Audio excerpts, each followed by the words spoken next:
Live. Okay. I believe we are almost live. We're live. We're live. I believe we're live. Yay. Hi, everyone. Welcome to our first, not first virtual event of the year, but one that celebrates the beginning of a new year. We're really excited to have community member Rainer Posselt with us tonight, who is going to talk about the Celestial Bear and kind of the start of the Mohican New Year. We're super excited about that. If you were with us last year, he did this presentation in person, but because of the pandemic, we have moved to virtual viewing of that. If you have any questions for Rainer while after his presentation, please put them in the comments below. I will monitor our social media and we will get those questions to Rainer and hopefully he can answer them for you. So thank you guys so much for joining us. I am going to turn off my video and audio and let Rainer go ahead and take over. So Rainer actually was he's a community member, but then he also worked in our historic preservation department last year with us before he went off to school in Milwaukee, where he is studying public health and getting his master's degree. So we're super excited about Rainer and his journey that he's going on. But tonight he's going to share a little bit of history, a little bit of Mohican New Year, and I know 2021 was off to a rough start, so you can use tonight to start your year again. So thank you so much for joining us, Rainer, and I will turn it over to you. Thanks, Heather. So tonight actually is the beginning of the Mohican New Year. I always start my New Year's resolutions today instead of the first because I'm just not ready to start eating good and exercising on the first of the year. So the Mohican New Year is on the first new moon of the month of January, and tonight we have a full moon. And so in Mohican, Oskai Kuten means New Year. Oskai means new, and a Kuten is a year. And so a lot of people don't know about the Mohican New Year. Hopefully from my talk last year, and it's been in the newspaper, Mohican News, quite a few times. Like Dorothy Davids used to write about it. I think Sean Stevens put an article in there as well. That we actually have our own New Year ceremony and a New Year cycle similar to other tribes. A lot of other Eastern tribes have a similar New Year. I know Oneida has their midwinter ceremonies, and theirs is on a full moon, and ours is on the new moon. So theirs is a little bit after ours. But so how do we know about the New Year? So there was actually a group of Munsees, Delawares, and Mohicans that ended up in the Six Nations Reserve in Ontario. So I'm sure a lot of people already know that there's Munsees in Moravian Town, and there's another Munsee Reserve kind of by London area. But there's actually was a few families that went to the Six Nations Reserve with the Haudenosaunee, the Iroquois, and they moved into the allotment with the Cayuga, who are closely related to the Oneida. So it's like a history that I didn't know about before. So it was really interesting to me that there was actually some Mohicans, when they were fleeing, they left New York and went right to Six Nations, which is kind of outside of Toronto area. And they were a group of traditionalists. So there was a lot of Delaware, Munsee, and that were Christianized. The other two reserves in Canada were Christianized, like Stockbridge were. But this was a small group of people who were traditionalists. And in the 30s, there was an anthropologist who went to record the story of the New Year's, the Great Bear ceremony, from a few people who practiced it. And so it was from two gentlemen, informants, and one's name was Nakachet. His English name was Nicodemus Peters, and Peters is also a name that we have in our tribe here in Stockbridge. So there's like a lot of names that we have here that are also in Canada. So Nakachet was Munsee for Tame Little One, and he's one of the main informants of the New Year Bear ceremony, and he learned from a few traditional older members in the Six Nation Reserve as a child. So it kind of was, the ceremony was on its way out already when the Catchet was a kid. So next slide. And the next informant was Josiah Montour, known as Hook Swiss, which means little snake in Munsee. And I think it's the same in Mohican. And then let me pull this up. So he was a descendant of a Mohican woman named Shopsy, and she actually grew up in the Hudson River Valley in New York, but fled to Canada with other bands of Indians. They were known as the Wakowiak, or transformed people, because they mixed in with the Cayuga there in Canada. So, and the word Wakowikiwak means kind of like twisted or braided, like a tree, and that's where the word comes from.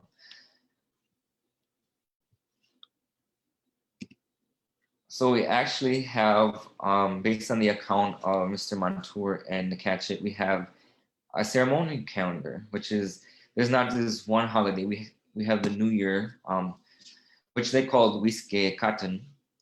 So the dialect that they used, it's very different from Munsee and very different from Mohican. And because it was such a small group of people, the two languages kind of blended together. So Wiske Katan means January in their dialects. And I won't get into too much of that right now because I'm going to talk about that later. But there was also other ceremonies. One in March. It was called Mohoka Kiko. Kiko is like a month, and this means starving moon. Late in the spring, there's not a lot of food around. So on the new phase of the moon in March, just before the maple sap began to run, the chief called a meeting in the big house. I'll talk about the big house later, about like what it is. And they prayed in the big house for a good sap season. So the maple sugar dance was performed for part of the day and until midnight. And a hoop and post game was played between teams of different men from different sides of the big house, which I'll also get into later. But the two sides were Wapanaki and Lenape. So the Stockbridge called themselves Wapanaki, which means like Easterners, and the Lenape or the Munsee were considered the West because they were to the west of the river. And they gave out maple sugar cakes and sticks with maple taffy given to attendees. And a men's dance was performed at night, and a man or woman blessed with a vision were asked to share it, and a short sermon by the chief was given to close the ceremony. So then we have Akiheo Kiko, which means planting moon. And then in Mohican, it's called Akea, but in this dialect, it's called Akiheo. So this is the new moon phase of May. A lot of the ceremonial holidays happen to run on the new moon because they kind of use it for timing, which I'll also get into later. And the planting ceremony was performed in the big house during Akiheo Kiko. So then we have Kuitehin Kiko, our strawberry moon. And this is when the moon waxed full. So it was the full moon in June, which was kind of different from the other holidays where it was a new moon where you couldn't see it. And on that day until midnight, was devoted to the Strawberry Dance Festival. It started in the afternoon with a prayer that the chief gave for a good strawberry crop and to the season be blessed with a lot of strawberry juice. Apparently, that takes a lot of strawberries to make juice. So I want to know where their patch was. So strawberry juice was given to attendees by the chief near the center post of the big house. And the chief also threw wampum beads on the floor, and children were allowed to pick them up. And this kind of was simulating turkeys picking berries or foraging for berries. And it also taught the children to be fast berry pickers. So the ceremony ended with a recital of a vision and a sermon by the chief. So then we have in August the Swaskimikwan Kiko, which means corn beginning to ripen moon. So it's the new moon in September and lasted 7 days and 7 nights. It's second in importance to the New Year ceremony, which would start today or tonight actually. And it signifies the end of the growing season and beginning of the hunting season. It was opened by a prayer from the chief on the first day and began with men dancing around the center post in a cornhusk mass. Several dances were performed and it culminated or ended in women handing out corn cakes to the men as they exited the big house. And on the last day of ceremony, that's when the cakes were handed out. So then finally in fall, there was Pilsohalaweo, which kind of meaning a cleansing. And from what Nakache told, it wasn't really celebrated too much anymore, and they stopped celebrating it later on. But it was held in people's houses, and they would celebrate hunting basically, and by the killing of a bear, and later a pig was used instead of a bear. So I'm going to talk about the big house. So I presented this last year, and this is like one little tidbit that I missed about the history of the big house. So it was once said that the Wapanaki or the Mohican and the Lenape were once enemies, and the Wapanaki lived in the east and the Lenape in the west. And they decided that they needed to stop fighting and stay together. So the longhouse of the Wapanaki and the Lenape were joined into one big house. This was the symbolic joining of two peoples in one house.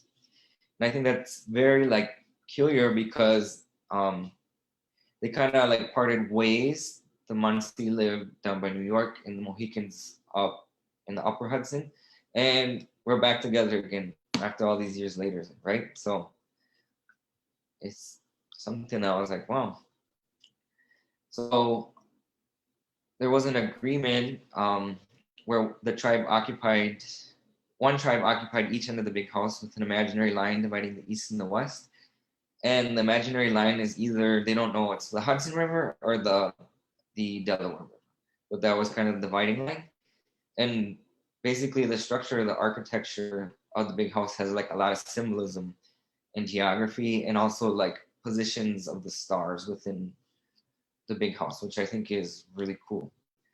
The Wapanaki or Mohicans occupied the east end of the house and the Delaware occupied the west, and each had a separate fire in the house. So there was two fire pits inside of the big house.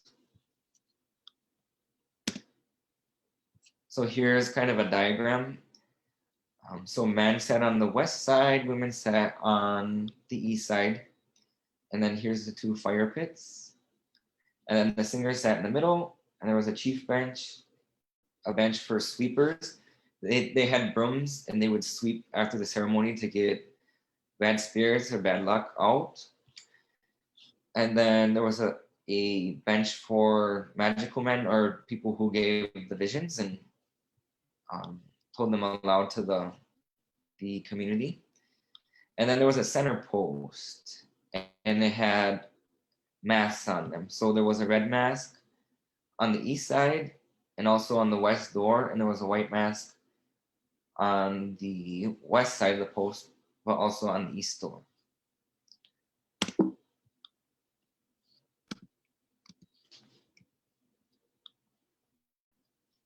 So this is kind of a cool picture. This one's actually from Oklahoma. They used to do big house ceremonies down there too. And you can kind of see the center post with two fireplaces. The sweepers are over there by the door. And then women on one side and men on the other side.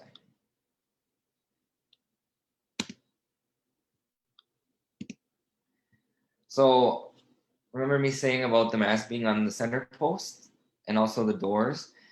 So there was actually a reason why they put the mask into the big house because there's a story behind it. And a long time ago in the Hudson Valley territory of the Mohican and Munsee, they were traveling in the mountains. They were under a spiritual ban caused by their wickedness and failure to worship the Creator. So misery and unhappiness oppressed the people. And once they were traveling through a narrow pass between the mountains, they suddenly saw a stone face outlined in the cliffs above them. They took it as a sign from the Creator that they had been neglectful in worshiping Him. They then realized that this face was the face of the Creator. They then carved the Creator's face in wood and placed him on the east and west sides of the center post in the big house. So this mask in the picture is actually the Wapanaki mask or the Mohican white mask that represented the east.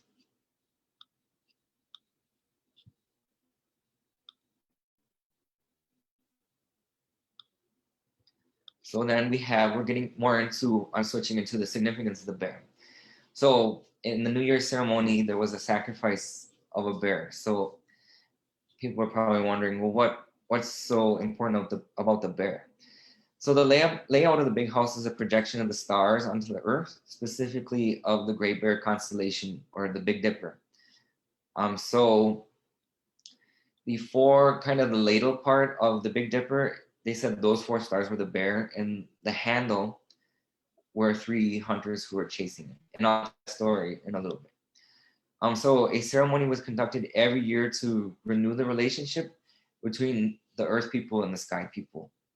And bears were thought to be immortal because if they were hunted in the proper manner, our ancestors said dead bears would reappear as cubs in the dens next spring. So bears were thought to be immortal and to kind of have this spiritual power where they were able to communicate with the earth and the heavens. So the movement of the Big Dipper across the night sky represents the life cycle of the bear from waking in his den in the spring until his death in the fall. And the constellation actually kind of moves in the same pattern. So the bear ceremony was started due to a vision given to the tribe that they must sacrifice a bear for a New Year feast. And there's a story in the book Celestial Bear Comes Down to Earth. I kind of want to keep it brief, so if we have time, I'll tell the story later.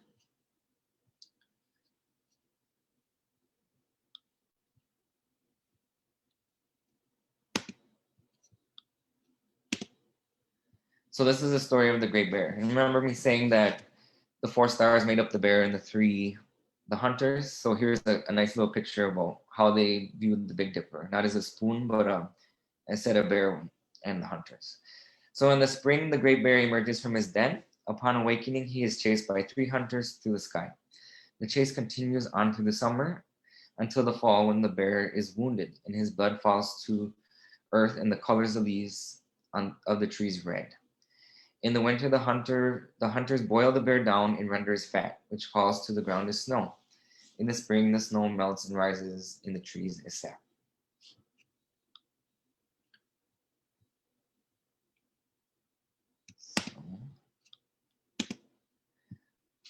So here's kind of a diagram about how the Big Dipper changes throughout the year. So right now, it's kind of just right above the tree line. So when the bear emerges from the den just above the tree line, and then the new moon, that's when they knew it was time to begin the New Year's ceremony. So in the winter, the bear is getting out of his den. In the spring, he's on the run. On the summer, he's still on the run. And then in the fall, he's wounded. And then he dies, and then he goes beneath the tree line, which is really cool. And this one you can't see beneath the tree line, but if you're up on the res, you can't see, if you look north, the Big Dipper will just be kind of over the tree line a little bit. And then in the fall, it goes beneath the tree line. So I have a star map. Heather, can you see the star map? Yes, we can see it. Okay. So I had a cool app last year. This one is still pretty cool. It's not as nice as the other one, but you can search the constellation. So it's called Ursa Major in English. And I have it set for Bowler.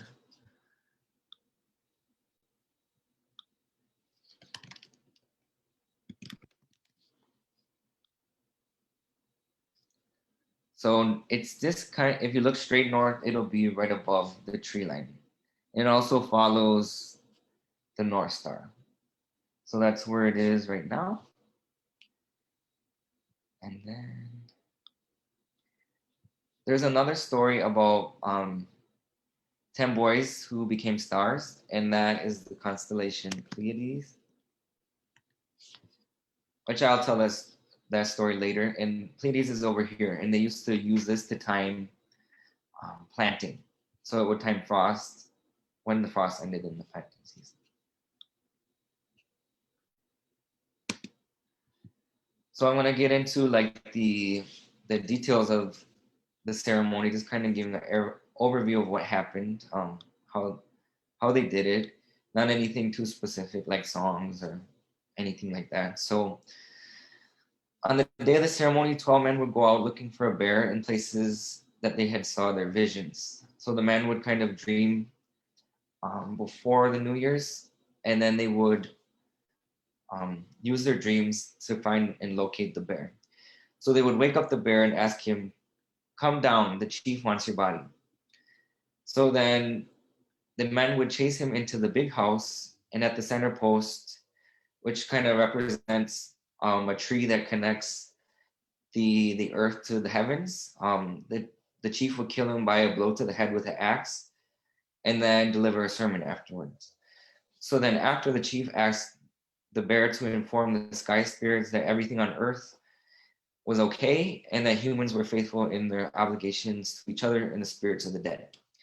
So the bear's body was then taken out of the east door and into a cookhouse that kind of was set outside the big house, and he was prepared for the feast, which would kind of happen later on in the evening.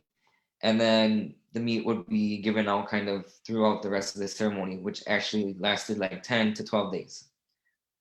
And so the bear hide was dried and hung on the center post from the year before.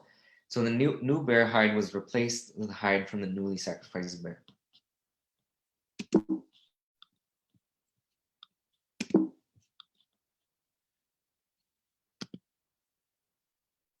Okay, sorry. So the ceremony followed the timing of the moon. So tonight's a new moon. And for the first 5 nights, the chief began his sermon before the moon was above the treetops. So tonight, they wouldn't see it, but they knew to start tonight because there was no moon. But even like tomorrow, you can kind of see like a little smidge of moon. So as soon as it appeared, the ceremony was ended for the night. So the first 5 nights, the moon was dark, and this is when the sermons took place. In the last 5 days, the moon was near half, and this is when singing and dancing took place. So on the last night of sermons, on the 4th day, the rest of the bear was served out, and his bones were burned in the east fire. So on days 5 to 8, when the moon was almost to half phase, half full, which began the recitation of dreams and visions by spiritual men. And then also singers would then recite the dreams in the song after the spiritual men told their dreams or visions. So then a men's dance was performed, followed by the mixed dance, meaning men and women, and then the women's dance. And so these 3 dances were performed every night from the 5th night to the 8th night as they could fulfill the wishes of the creator, they were thought. So other dances could be chose until dawn from days 5 to 8 until the celebrations ended. And it's very complex, right? There's a lot of, it's 10 days, every day kind of has a different schedule. So there was a lot that went into this, but it was kind of the most extravagant and biggest holiday of the year. Like we have Christmas now, this was like the Christmas for Mohican and Munsee people. So on days 8 to 10, the moon waxed from half to full, and the sacred instruments like the rattles and drums were removed from the big house. They used the high drum and certain types of turtle rattles and drumming sticks, and they were taken out. So on these nights, the robin dance, the raccoon dance, the false face dance, which means the mask dance, the mask hanging over the doors, the Wapanaki and Lenape mask. And then afterwards, there were social dances like the round dance and ceremonial games. And on the concluding day of the ceremony, on the 10th day, the Nighthawk dance was performed. And just before dawn, the last of the bear was to be served. And when everyone had finished eating, the chief sent everyone home. And so apparently the Nighthawk is one of the most important dances. And that's why they performed it on the end day.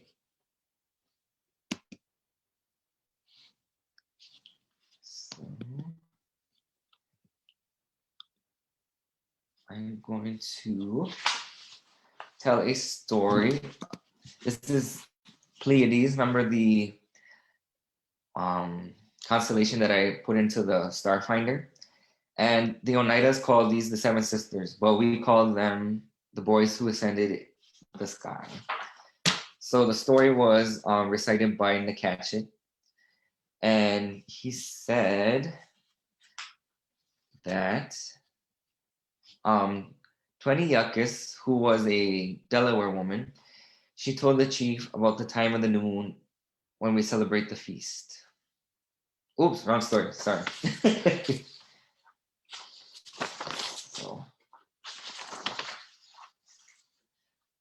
So here we go, I got it, sorry about that. So long ago, there were 10 young men who wished to acquire greater spiritual power. They went to a great man of spiritual power for aid. He took them to an island in the river, a large island covered with forest. Where was it? Back in old country where people lived along the Delaware River. There on the island, they built a sleeping camp and prepared to stay by themselves until he came to take them off. They were to remain without food except for what they gave him. Each evening, the medicine man went in his canoe to the island, bringing only a little round cake of cornbread for each young man. He had provided a sharpened stick for each one of them and had them stand in a row on the shore facing the river. There he tossed the cake of cornbread to each one in turn, beginning at one end, and told each to catch the cake on his sharp stick. Only when any of them would be allowed to eat his portion. But each evening he returned with his corn cakes, for none of the boys could. He returned with his corn cakes back to the village because none of the boys could spear the bread on their stick. On the 10th day, however, the first boy whom he tossed the cake impaled it on his stick. Then the successful boy began to rise in the air towards the sky, singing a medicine song. The next one now caught his and began also to rise. The third the same, and so on, until all 10 had done the same. And there they were, sailing off into the sky, singing as they rose from sight as night came down. Then they became stars and are now to be seen at night, the boys who went up from earth. So this is the Pleiades constellation, and like the Great Bear, the Big Dipper, it's also used for timing of planting, and the Great Bear was used for timing of the New Year ceremony. How am I looking for time, Heather? You're doing good. You can keep going if you want. Okay. So then I will tell the story about kind of the vision. So the Delaware lady, she had a vision originally of why we should have the bear ceremony.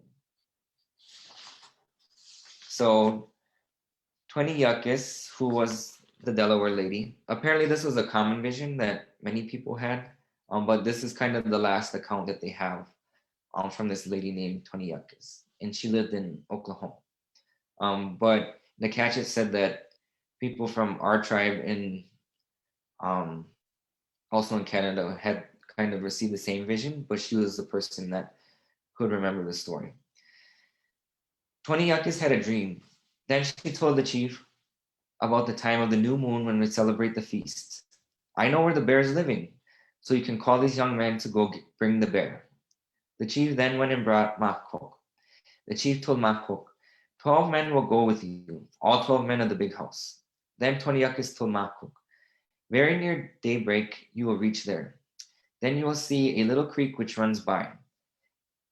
And then the tree standing there is an oak. A little hole will be visible. Then a bear's nose will appear through the hole the bear's nose will appear as though it comes out of the hole, pushed through, his nose icy about the edge. Do not bring him. That is not a good one. It is a smooth bear. You will go on down past him. Then you will see an elm tree leaning toward the east. Then you will look up. You will see a hole. That's the bear's home. Then you cannot come back. There, accordingly, you have to stay all night. Standing by that tree and stand around there. You hit that tree standing up with your bow and 3 times hit it again. Tell the bear, I found you. Then nothing will be hurt. Then also as you hit that tree 3 times, tell the bear, I found you. Then they heard him moving about. Once more the tree was hit. He told them, we have found you. All the men looked upward. All saw the bear's head sticking out. Then Makok told the bear, come down, the chief wants your body. Then the bear climbed down. The bear came down to the ground and let his head hang down on the ground. Surely like a dog, he was ashamed of something, Makok told the bear. The chief wants your body. Then he told the bear to turn around. The bear turned around and Makok told the bear, that's enough. He told him, now you go on ahead and take the lead. The bear went on ahead. Then these men came behind him. They reached a little creek. The bear laid down beside the creek. Makok told him, what's wrong? Get up. The bear did not move. Then Makok told the men, let me see, the bear will come to the big house. Makok appointed one man and he told him, so you will tell the chief that the bear refuses to come. You will go there yourself. Then the chief came.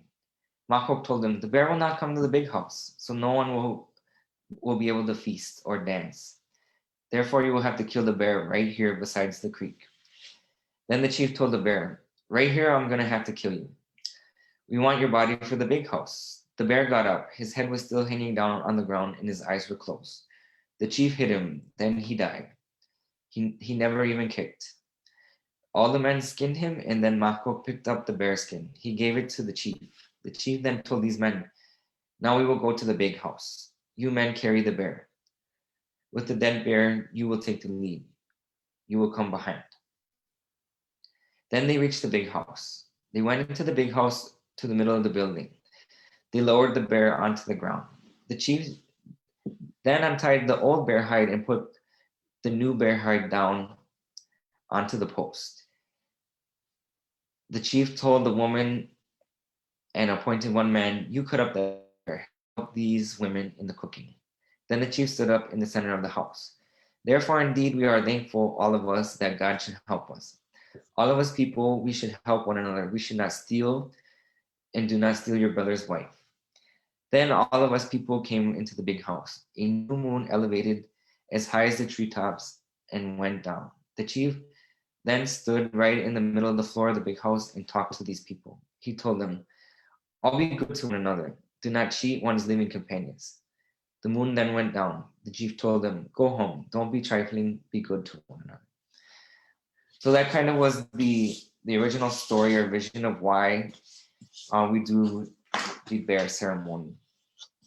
So it was kind of to renew things and make sure that the tribe was in good graces with people in the heavens. And that's all I have for you guys today. It kind of sucks that we couldn't do it in person because last year we got to take everyone out and look for the Big Dipper. We also lit lanterns to kind of send prayers up to the heavens to our ancestors to be symbolic of the ceremony. But we had to do things a little different this year, but I'm glad to have presented on it. And I hope one day maybe we can do this again because it sounds like a cool, like fun ceremony. And I know Clifton Peacock has a big house, so maybe one day we can get a tour. What do you think, Heather? I think maybe we could. I think if we ask really nicely, I think we could. I thought, again, wish we could have done this in person because last year it was just so beautiful when we lit the lanterns and they all went up. Like that was really awesome, and I know we had such a great turnout. If you have any questions, please go ahead, post them in the comments now. But Rainer, I actually had a couple questions for you. Sure. One related to the big house with you said the women sat on the east side and the men sat on the west side. Was there a reason for that? They didn't know in particular, but they think that so white represents kind of kindness and women are kind, and red represents war. So red is associated with the west and white the east. So women sat in the east because they're peaceful and men warlike.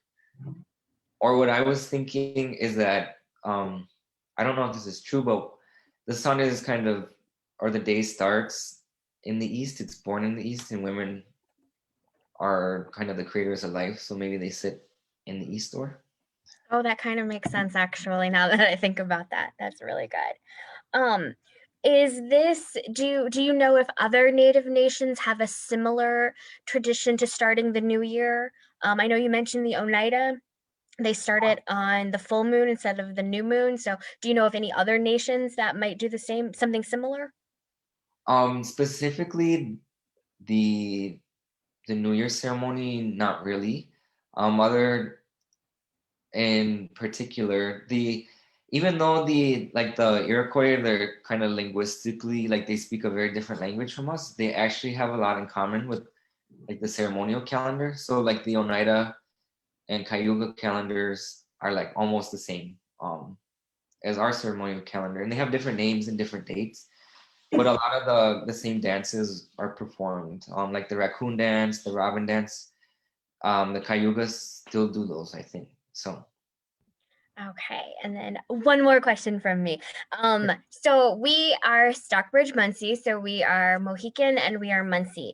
Would this particular telling of the new year, would it have been similar or the same in the Lenape culture? Are there differences? Would Mohican and Lenape be different, or would they have been very, very similar? so this specific recital, or like the interview from the Kachik and Josiah Montour, they were Mohican and Munsee. So they said that a lot of they might have been different to begin with, but when they practiced it, it was kind of like a fusion or blending of the two cultures. But I almost say I don't think there would be very much difference in how they conducted it. So they were Munsee, like we're Munsee, and they were Mohican. But I know that the Delaware and Oklahoma do the same ceremony, except theirs is ran a little differently because um, people sit in different places, so they kind of sit by clans. But our tribes were too small to keep our clans, and we just didn't have enough people to do that seating, so they just divided it, men and women. Okay, cool. That makes sense. We just had someone comment, a viewer comment said, yes, Haudenosaunee have midwinter ceremonies, similar ideas are there. So good to know that as well. We didn't have any other questions. We had a lot of thank yous in our feed for you presenting the Mohican New Year to us. And hopefully, next year we can do it in person. But if you have any questions that you think of later, please put them in the comments and we can get them to Rainer, or we can get them answered for you and have them, posted on our Facebook.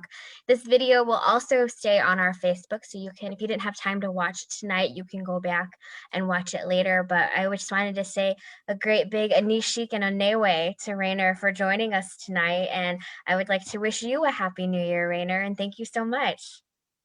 For sure. And Happy New Year Mohican is Hauyan.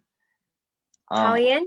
Hauyan means like happy or like season's greetings. It literally means Merry Christmas, but you can use it as like like happy holidays type of thing. So Hauyan Oskai Katan.